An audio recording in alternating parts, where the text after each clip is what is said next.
Hi, this is Peter Stanley. Welcome to my channel. Today I want to take a look at the herb growing kit from Ball. This is a self-ordering system, basically a wick system, which uses looks like a mason jar. That's what they make. And this is a kit for growing basil, I believe. Yeah, it includes a basil seed packet, horticultural charcoal, germination medium, growing medium, which looks like some perlite, a net pot with a hydro wick, a ball wide mouth quart jar, and a plant food packet. I got this in the section in Walmart where the canning stuff is, and they had some other growing kits as well. And this was a little over $8 for this. I'm going to show the contents and set it up, but also going to show a DIY system that you can make as well with wide mouth mason jar, just like this is.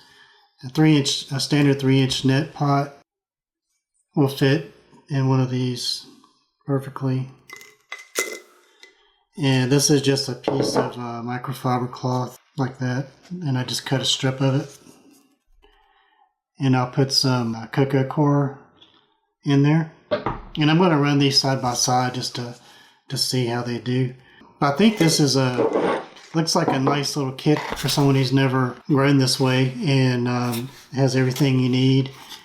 And it looks like it'd be like a really nice little windowsill garden. I'm going to put mine under a grow light. Yeah, so let's go ahead and we'll take a look at this and put it together.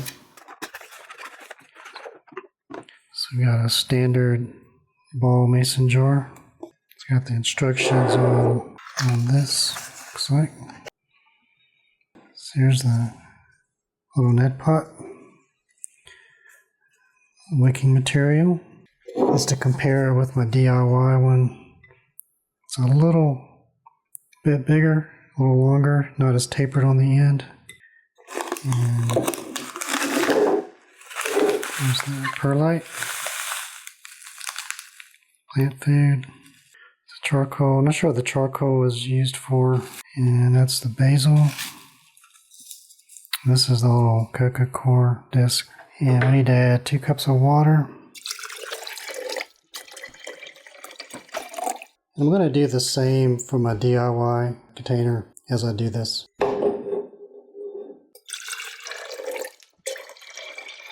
Okay, so next we put the growing medium in here, which is the perlite.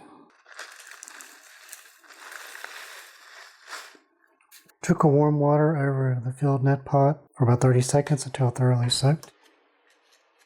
Place the germination medium disc on top and add a few drops of water. So I'm going to put this on and I'll be back. And I'm going to go ahead and do my other one too. So what I want to do with this is just pull this up a little bit. I'm not going to use any perlite. I'm going to just pack some cocoa coir underneath and then up above this point. So that's up to about there. I'll just fit down on there. And I think we're ready to sow the seeds. So I got my Genovese basil that came with it, and these are my own seeds. It's just called Italian basil. That's the same thing. So I'm going to put that in mine. Sprinkle those.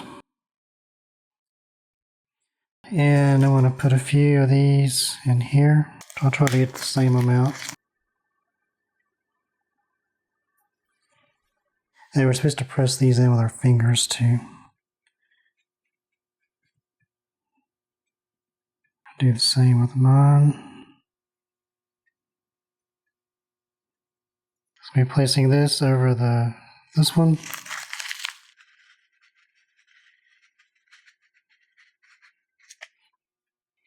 Maybe this protects it or prevents mildew and stuff or mold. Not really sure. I'm going to just leave mine as it is. Notice it's one of these wicking systems. You have that gap between the growing part and the water or nutrients. This will be nutrients. We'll add nutrients later. That's important. You don't want the water level touching this. The way it doesn't oversaturate, and also allows more air to get to the roots and the growing medium.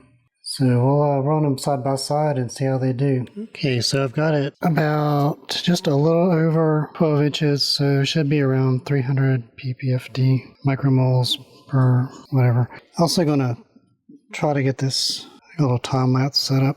So I'll wait till these come up, and then I'll swap the water with nutrients. I'm probably going to wrap these up with aluminum foil or something to block out light so I don't get algae. This is a Stanley 40-watt grow light. I'm going to, if I haven't already, by the time you see this, I'll have a separate video on this.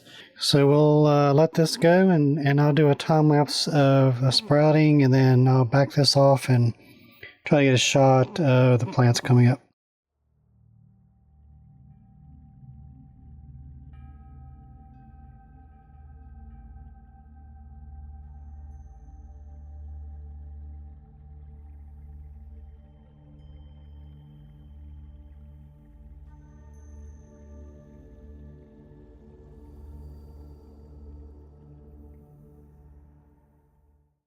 Okay, so it's been 12 days since I started these.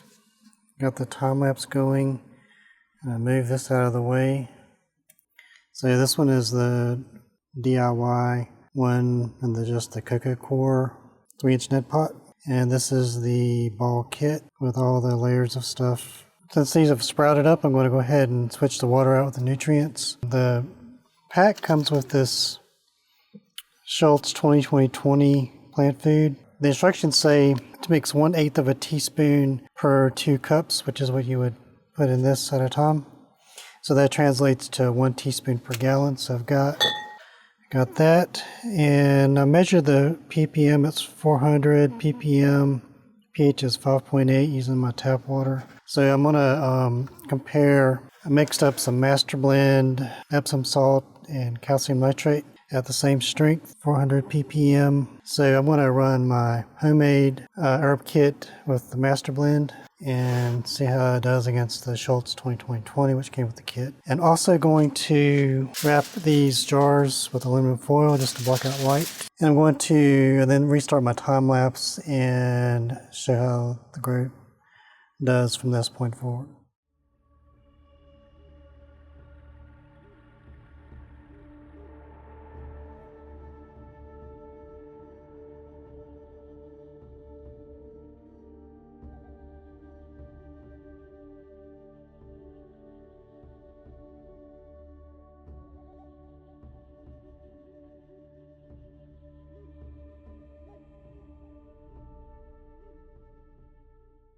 The way I have set it up, the ball stuff outperformed, as you can see. I do honestly feel, though, that the DIY system, as far as just dropping a 3-inch net pot in a mason jar and some cocoa, will work just as well as the ball kit. But I think I changed so many variables that it wasn't a fair comparison either way. So I used the ball nutrients, and I measured the strength, and I matched that strength with the master blend. The strength for master blend I think is too strong, so I think that it was over fertilized a little bit. And also I used my own seeds versus the seeds it came with, so there's a difference. And I had twice as many seeds. I should have taken the ball seeds and split them between the 2 containers and used the same nutrients to get a fair comparison between the actual growing systems. So I kind of screwed this experiment up a little bit, or a lot really. I'd be happy to reproduce this experiment, keeping everything else the same, and then the 2 systems if anyone wants to see it. I would feel comfortable using this system. I've just changed the nutrients, and I switched this to Dynagrow 795 at about 300 ppm. Well, it's like the 1 teaspoon per gallon, whatever that comes out to. And I'm keeping this with the Schultz food. One thing I did notice with the Schultz setup, of course this one just kind of broke off. But some of these leaves are turning dark, and I don't know what that's about. That there too. But they said to keep it down to like 4 plants, but really one basil plant can get gigantic, so really you could keep just 1 basil plant. That's what I've got upstairs. I've got 2 half-gallon mason jars set up like this one, and with 1 each, and those are actually looking really good. So I'll keep growing this out for a while, and I'll see if the Dynagrow makes a difference on these, and keep running them. I may thin them out a little bit more. Changed too many variables, so I didn't really do a really good experiment as far as just comparing these 2 systems, which was my initial intent when I started making this. I think I was just trying to show off with the master blend, thinking this would be like 5 times bigger and screw things up somewhere. I do think master blend's a good nutrient. I've used it with basil before and it's worked great. I think I just made it too strong for these. I started about half that strength and maybe thinned it out sooner. Might have helped, but there's a lot of things I could have done to kind of keep these the same, but I didn't. I think this ball system is great, and especially if you've never done this before, I think it's worth the $8. Make a little windowsill. Put these in your windowsill, or you could add a little light like I have here. But but just taking a 3-inch net pot and a mason jar works fine too. Even though the results aren't, it doesn't look like it did as well. I think the system works. Anyway, thank you very much for watching. Hope you like that. Please like, comment, and subscribe.